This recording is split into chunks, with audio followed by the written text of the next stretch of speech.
దేవుళ్ల కైంకర్య పోషణకు రాజులు దాతలు అందించిన మాన్యం భూములు పరాధీనంలో మగ్గుతున్నాయి. కోట్లాది రూపాయలు విలువ చేసే భూముల్ని స్వార్థపరులు చెరపట్టారు. పాలకుల అలసత్వం, అధికారుల అక్రమాలు, దురాక్రమణదారుల స్వార్థ ప్రయోజనం వెరసి వేలాది ఎకరాల దేవాదాయ భూములు అన్యాక్రాంతమయ్యాయి. అనాదిగా ఆలనా పాలనా కరువైన భూముల్ని కొందరు స్వార్థపరులు చేజిక్కించుకున్నారు. కౌలుకు చేస్తూ వాటిని తమ పేరు మీద రిజిస్ట్రేషన్లు చేసుకున్నారు. అలా వేలాది ఎకరాల భూములకు రెక్కలొచ్చాయి. ఆలయ భూములు తిరిగి స్వాధీనం చేసుకునేందుకు ప్రభుత్వాలు పలు చర్యలు చేపట్టినా ఆక్రమణదారులు, అధికారుల కుమ్మక్కుతో న్యాయస్థానాల్లో కేసులు మగ్గుతున్నాయి. ఫలితం, ఆ కేసులు తేలకపోగా తిరిగి అక్రమార్కులు మాత్రం యథేచ్ఛగా తమ పని తాము కానిచ్చేస్తున్నారు. అసలెందుకీ పరిస్థితి? సాధారణంగా భక్తులకు కష్టం వస్తే దేవుడి దగ్గరకు వెడతారు. మరి ఆ దేవుళ్లకొచ్చిన ఈ కష్టాన్ని ఎవరితో చెప్పుకోవాలి? విని తీర్చేదెవరు?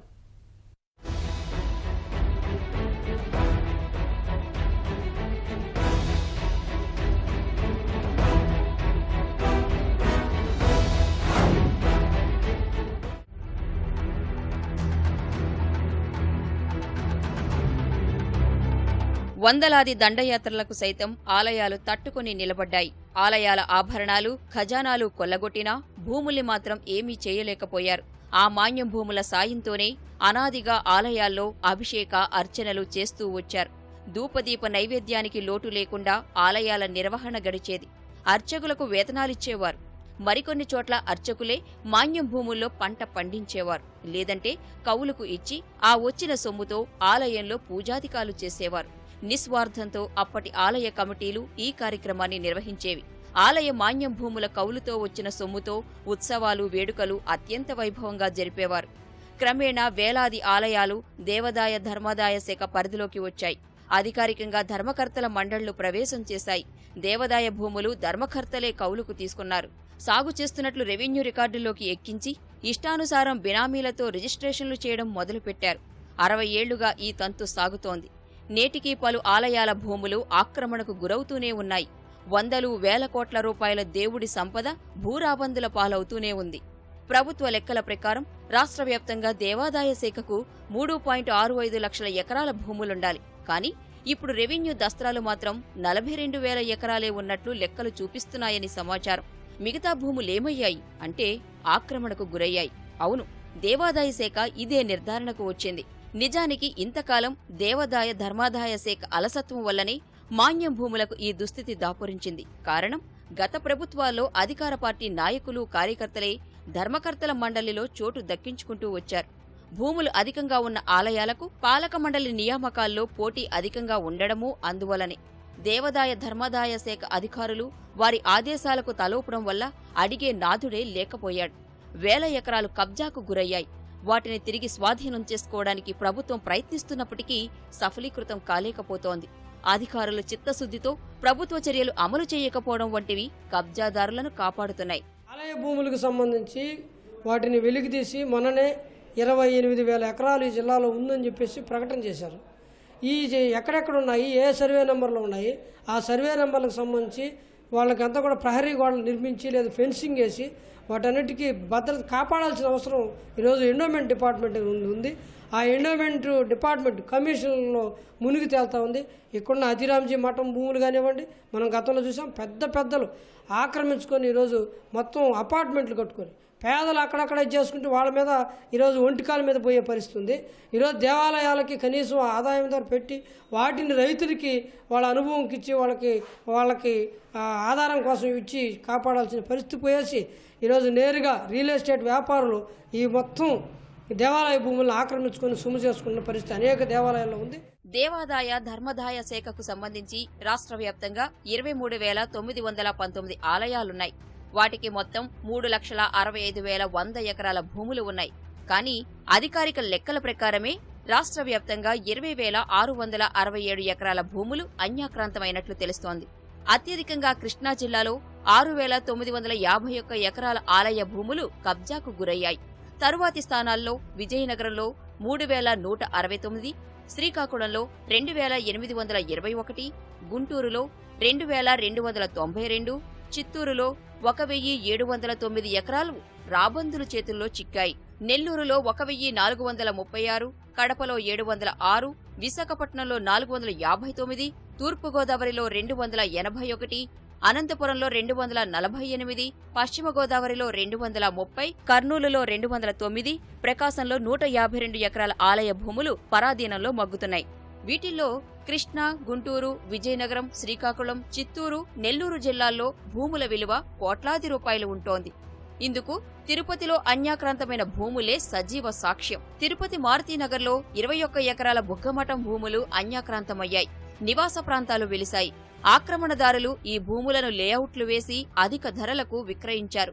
అక్కడ ప్రస్తుతం ఎకరా భూమి 10 కోట్ల రూపాయలు పలుకుతోంది.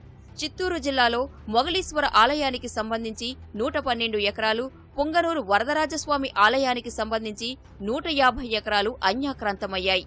ఇలా చిత్తూరు జిల్లా మొత్తం మీద 23,000 ఎకరాల దేవాదాయ శాఖ భూములు ఉండగా 1,700 ఎకరాలకు పైగా అన్యాక్రాంతమయ్యాయి.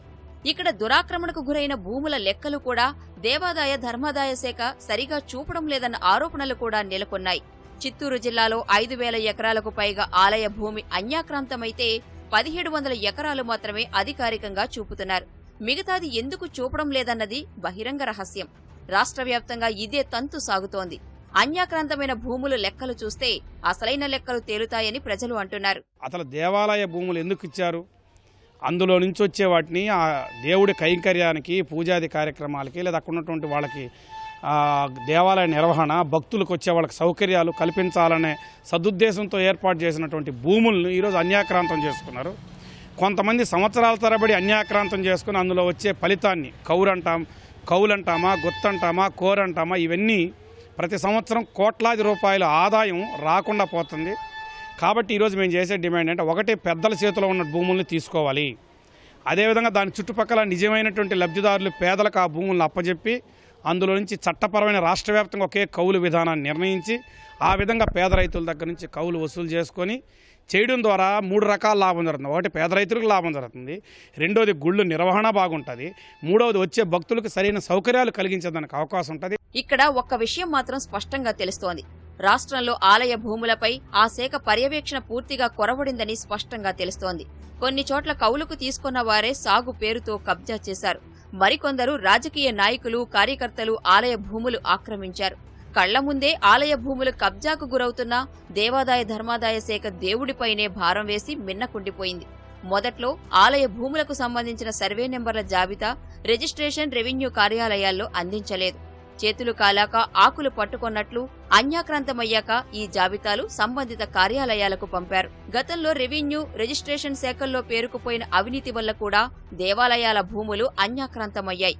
అసలే పర్యవేక్షణ లేని భూములు కావడం వల్ల రెవెన్యూ అధికారులు అడంగల్లో లెక్కలు మార్చి పాస్ పుస్తకాలందించారు. వాటితో రిజిస్ట్రేషన్లు చేశారు.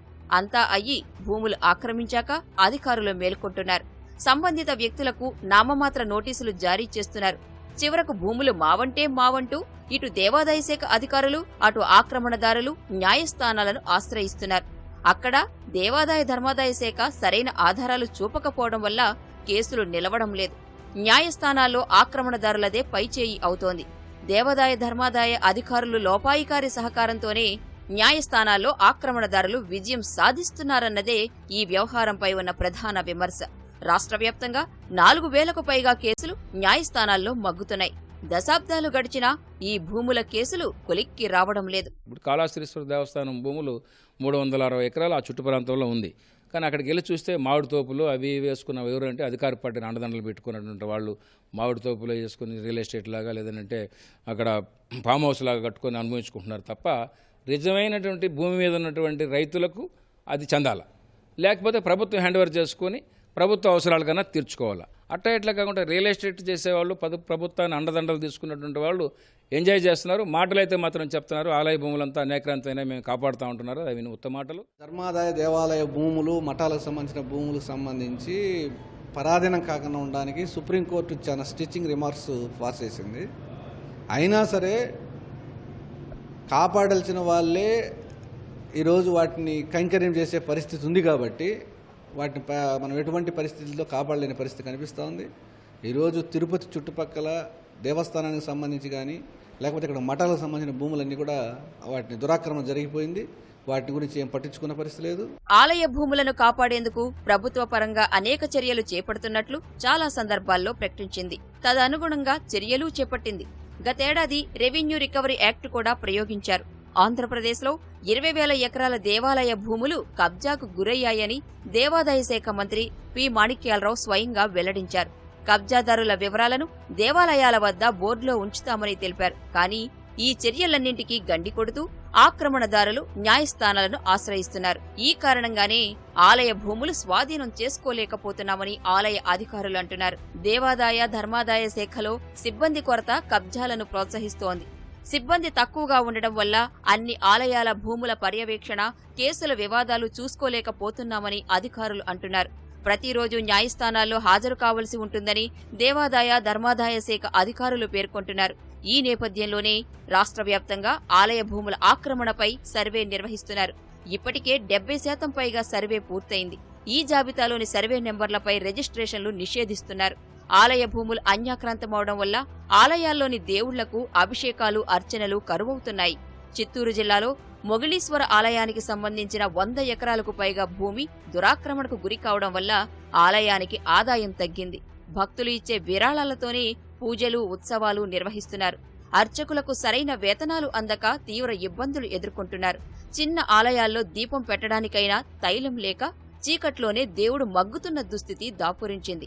వెంటనే ప్రభుత్వం కూడా ఇటువంటి భూములకు సంబంధించి ఎక్కడ ప్రభుత్వ భూములు ఉన్నాయి, ఎక్కడ ఆలయాల భూములు ఉన్నాయని చెప్పేటువంటి మొత్తం రికార్డు అంతా కూడా ప్రజలకు తెలియపడాల్సినటువంటి అవసరం ఉంది. ఆ రకంగా ప్రభుత్వ భూములు ఒక పక్కన కాపాడుతూ ఆలయాలకు సంబంధించినటువంటి రికార్డ్స్ ఉన్నటువంటి భూములన్నీ కూడా కాపాడాల్సిన బాధ్యత ప్రభుత్వం మీద అని చెప్పి అనుకుంటున్నాం. ఈరోజు ఏంటంటే ముసుగులు స్వచ్ఛంద సంస్థలతోటి కానీ లేకపోతే సేవా సంస్థల పేరుతోటి కూడా ఈరోజు ఆలయాల భూములు కూడా కబ్జాకు గురవుతున్నటువంటి పరిస్థితి కనపడుతుంది. దీని మీద ప్రభుత్వం ఖచ్చితంగా కఠినమైన చర్యలు వ్యవహరించాల్సిన అవసరం. ఇప్పటికైనా ప్రభుత్వం కఠినంగా వ్యవహరించి అన్యాక్రాంతమైన ఆలయ భూములపై చర్యలు చేపట్టాలని ప్రజలు కోరుతున్నారు. ఉన్న భూములు ఆక్రమణకు గురికాకుండా చర్యలు చేపట్టాలని పేర్కొంటున్నారు.